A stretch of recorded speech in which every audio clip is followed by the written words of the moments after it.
Tu fais pas ça. Tu fais pas ça en fait quand ton équipe gagne 3-0. Regardez à quel point, s'il vous plaît, c'est littéralement inadmissible. Ses coéquipiers littéralement dans l'incompréhension une fois sa sortie. Et le pire dans tout ça, c'est le match globalement qui n'est pas dégueulasse. Non pour l'Algérie, et en plus pour le joueur en lui-même, qui aurait certes pu être meilleur, comme beaucoup. Mais le job essentiel est fait. Non, je suis désolé, c'est inacceptable. On sait tous à quel point l'Algérie est un pays qui est énormément attendu dans cette CAN. À quel point vraiment le moindre faux pas est attendu. Premier match, 3-0. Excellente performance de l'équipe globalement. Beaucoup mieux, mais beaucoup mieux que ce que tout le monde attendait. Pour un aspect personnel, tu peux pas montrer ça quand tous tes coéquipiers célèbrent la victoire. Quelle image tu envoies aux supporters? Quelle image tu envoies à tout le monde en fait?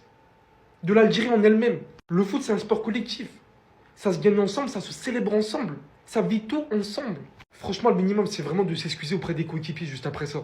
Au lieu qu'on parle pleinement là, pleinement de la victoire de l'Algérie, voilà ce qui circule. Vous trouvez ça normal? Vous trouvez ça... Moi, je trouve pas ça normal, les gars. Non, parce que ça doit cesser au bout d'un moment, les caractères comme ça. On est là pour gagner ensemble, jouer ensemble. Franchement. Non, mais les Algériens, c'est trop. Comment ça, même quand vous gagnez, il y a quand même des problèmes, les frères.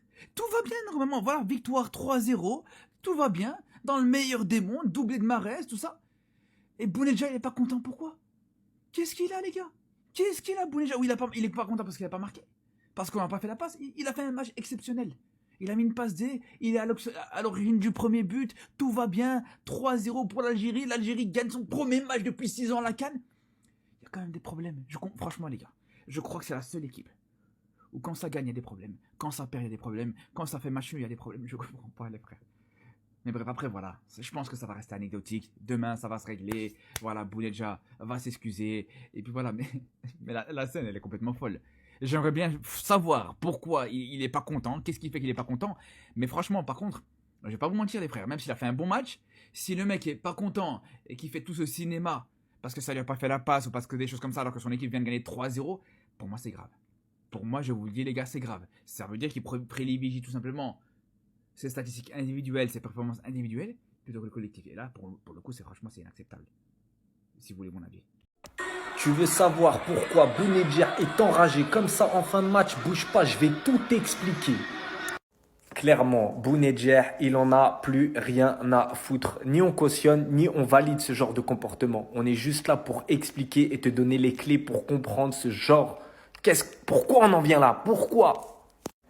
Je vais t'envoyer pêle-mêle toutes les actions de Bounedjah dans ce match et tu me dis ce que t'en penses en commentaire. Regarde-moi ça. Tu le vois là? Il est en position d'hors-jeu, il va se remettre en jeu par une course et refaire un appel. On a Amoura qui est ici. Regarde ce qu'il va essayer de faire Amoura.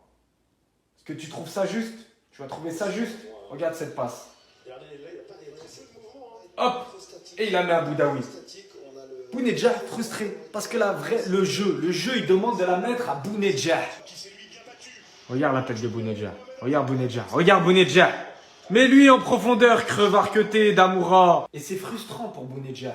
Parce que ce que le jeu réclame, Bounedjah le fait. Comme sur le premier but algérien, on va voir une passe lumineuse de Bounedjah.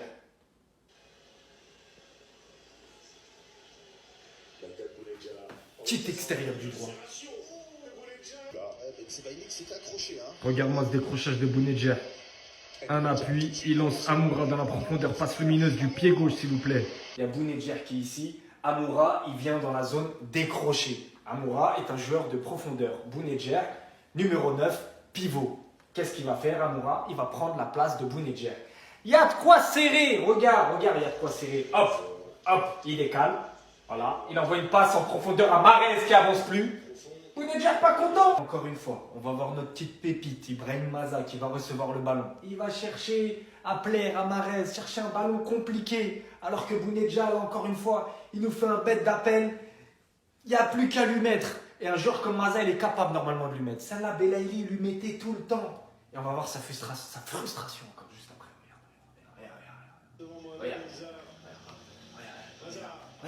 Regarde, il est là. Maza, mets la roi, mais mettez-lui. Décidément, quand il n'y a rien qui va, il n'y a rien qui va. Même quand c'est un adversaire qui lui fait une passe, Meskin Bounedjah, il est signalé hors jeu. C'est du jamais vu, la CAN. Regarde-moi ça.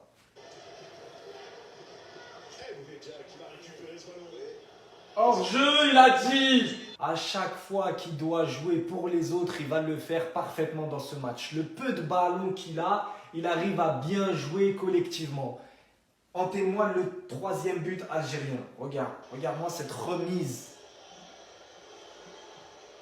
Il aurait pu mettre la tête. Non, remise. Il pense collectif. Le joueur pense collectif. C'est fini? Eh ben non, le boycott continue sur Bounedjah. Regarde-moi ça. À noter, la prise de balle d'Ibrahim Maza, c'est du poulet, c'est de la prise de balle, de la prise de la Bastille. C'est pépite. Regarde-moi ça. 5 minutes, Oh là là. Orientation du jeu, il envoie. Là. Tu vois Bounedjah? Il peut lui centrer, il peut lui mettre encore. Il décide encore de ne pas lui mettre. Ça fait un peu beaucoup quand même. Action qui va finir par achever Bounedjah. Ça va être la goutte d'eau qui va faire déborder le vase à la fin du match. Ça va être cette action-là de Boulbina. Il joue le jeu, il joue sa carte jusqu'au bout. Tu peux pas lui reprocher de pas lui mettre. Mais ça, plus ça. Au final, moi, perso, je peux le comprendre, Bounedjah. Regarde.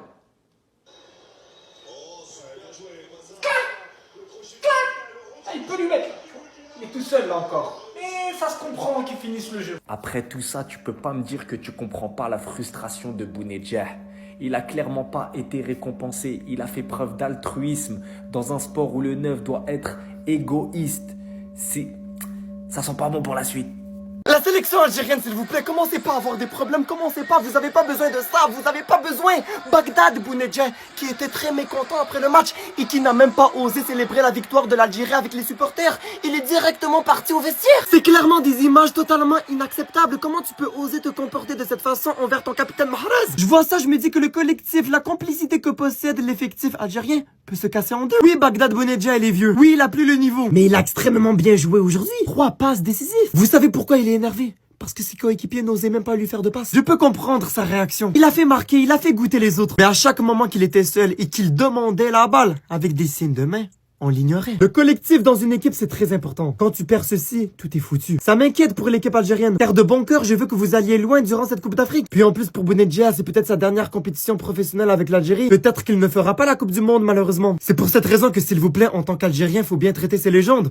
Regarde-moi ça, tu veux aller où avec ça? Franchement, tu veux aller où avec ça dans une compétition? Bon, on peut tous comprendre la frustration de Bounedjah quand tu sors d'un match comme contre le Soudan et que t'as pas été assez servi. Mais est-ce que c'est une raison pour se comporter comme un enfant capricieux? Surtout que Bounedjah, maintenant, c'est un cadre de la sélection. Il doit montrer l'exemple aux jeunes. Et alors que l'Algérie courait après une première victoire en CAN depuis la finale contre le Sénégal, lui, au lieu de se satisfaire de cette victoire, il boude parce qu'il a pas mis son but. Je suis extrêmement déçu parce qu'il n'y a pas plus égoïste comme comportement. Parce qu'il faut bien rappeler à n'importe quel joueur, quel qu'il soit, personne n'est au-dessus de la sélection. Et quand tu démarres une compétition aussi compliquée que la CAN, ce genre d'attitude, ça renvoie un très mauvais message. Bref, j'espère que Bounedjah s'excusera auprès de ses coéquipiers et de son staff parce que c'est inadmissible. En attendant, donne-moi ton avis en commentaire là-dessus et surtout n'oublie pas de t'abonner. Moi, je te dis à très vite pour d'autres sujets. Mais les gars, Bounedjah va se faire virer de la sélection algérienne, les gars. Regardez ce qu'il a fait en fin de match, les gars.